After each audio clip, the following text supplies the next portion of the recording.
Mic दादा थोड़ा सा link. Hello check check. Hello hello check. Hello.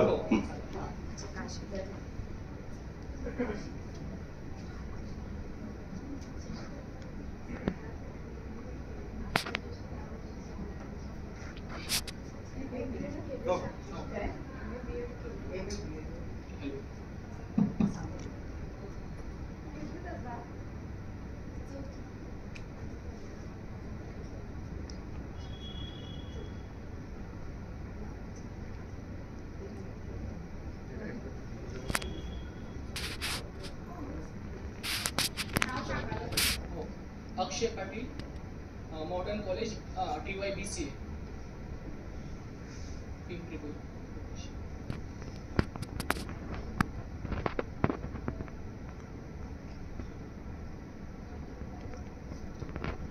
अहम निज परोवेदी गणना लघु चेतसा उदार करता वातू वसुधैव कुटुंबकम वसुधैव कुटुंबकम. सन्माननीय व्यासपीठ आणि व्यासपीठासमोरील मान्यवर, नमस्कार. मी अक्षय पाटील. विषय मांडतोय संत साहित्य आणि मराठी भाषा.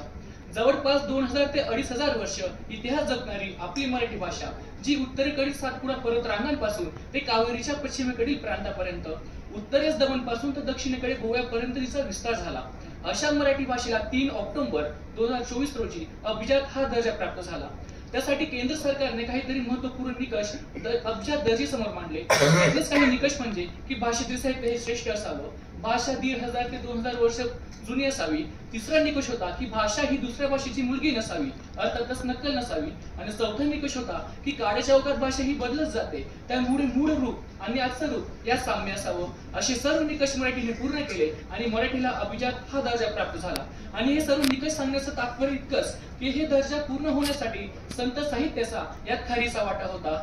अहो, ज्या भाषेला तुकारामांनी श्रीमंत केलं, ज्या भाषेला नामदेवांनी श्रीमंत केलं, नासू कीर्तनाच्या रंगी हनदीप लावू जगी म्हणत, ज्या भाषेला एकनाथांनी श्रीमंत केलं, विंचू सावला, ज्या भाषेला माझ्या मराठीची बोलू कौतुके परी अमृतातही पैजा जिंके असं म्हणत ज्ञानेश्वरांनी श्रीमंत केलं, त्या भाषेला जिवंत ठेवण्याचं काम हे संतांनी आणि त्यांच्या साहित्याने केलं. बघा ना, संत तुकाराम महाराजांचा अभंगाचा प्रभाव हा महात्मा फुलेंवर पडून विद्रोही साहित्याला चालना मिळाली. म्हणजे दलित साहित्याचा मूळ हे संत साहित्यामध्ये पाहायला मिळतं. इतकंच कशाला, शीख धर्मामधील सर्वात पवित्र ग्रंथ मानला जाणारा गुरु ग्रंथ साहिब या ग्रंथामध्ये नामदेव महाराजांच्या 61 पदांचा आपल्याला उल्लेख पाहायला मिळतो. म्हणजे संत नामदेव महाराजांनी पंजाब पर्यंत मराठी भाषेचा झेंडा फडकवला होता. इथपर्यंतच ते मर्यादित न राहता संत तुकडोजी महाराजांनी आपल्या जपानमध्ये जाऊन तिथल्या परिषदेमध्ये खंजिरी हे भजन करून मराठी भाषेला 7 समुद्र पार पोहोचवण्याचं काम केलं होतं.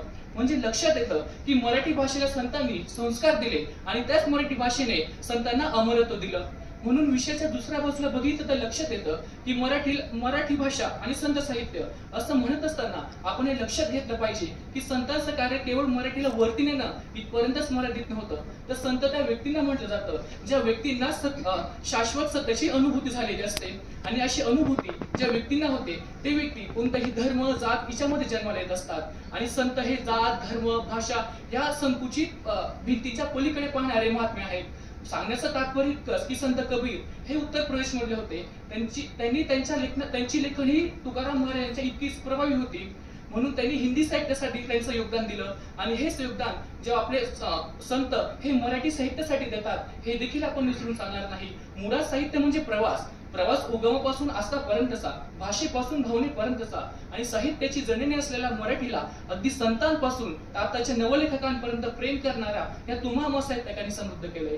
खरं तर जेव्हा एक नोबेल पुरस्कार विजेते हे प्राध्यापक हरिनाईक यांना भेटतात आणि असं म्हणतात की मला तुकाराम वाचायचा आहे, म्हणून प्राध्यापक हरिनाईक त्यांना दिलीप पुरुषोत्तम चित्रे यांनी लिहिलेलं तुकाराम संबंध म्हणून सेज तुका हे पुस्तक देतात. ते पुस्तक वाचल्यानंतर तो नोबेल पुरस्कार विजेता असं म्हणतो की तुम्ही मराठी लोक कटू आहात, तुम्हाला मार्केटिंग अजिबात जमत नाही. आतापर्यंत आम्ही म्हणायचो सर्वात मोठा लेखक कोण, आम्ही म्हणायचो इंग्रजी मधला शेक्सपियर, पण आता मी तुला सांगतो 100 शेक्सपियर ज्याच्यावरून ओवाळून टाकावे इतके महान तुकाराम महाराज आहे.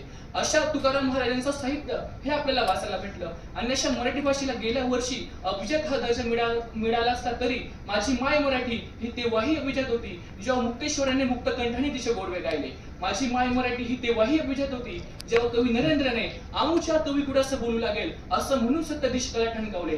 माझी माय मराठी तेव्हाही अभिजात होती जेव्हा संत सावतामाडींनी शेतीची तुलना ही विठ्ठलाशी करत कांदा मुळा भाजी अवघी विठाई माझी अशी केली. माझी माय मराठी तेव्हाही अभिजात होती जेव्हा संत एकनाथ महाराजांनी संस्कृत वाणी देणे केली मग माझी प्राकृत काही सोरापासून आली असं ठामपणे जगाला सांगितलं.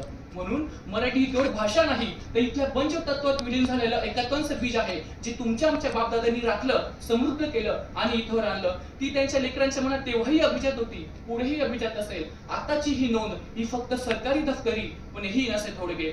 म्हणून मुलांना ए फॉर ऍपल नक्की शिकवा पण अभंग असा असतो हे शिकवणं त्यांच्या मनात रुजवणं हेही तितकंच महत्वाचं आहे. भाषा शिकता येईलही पण नाड ही बाहेरून जोडता येत नाही ती आतूनच जुळते. म्हणून शेवटी विष्णू वामन शिरवाडकर उर्फ कुसुमाग्रज यांच्या काही ओढी उसने घेऊन इतकंच म्हणे की परभाषेतही व्हा पारंगत ज्ञान साधना करा तरी माय मराठी मरत इकडे परकीचे पद चेपू नका. भाषा मरता देशही मरतो संस्कृतीचाही दिवा विजे.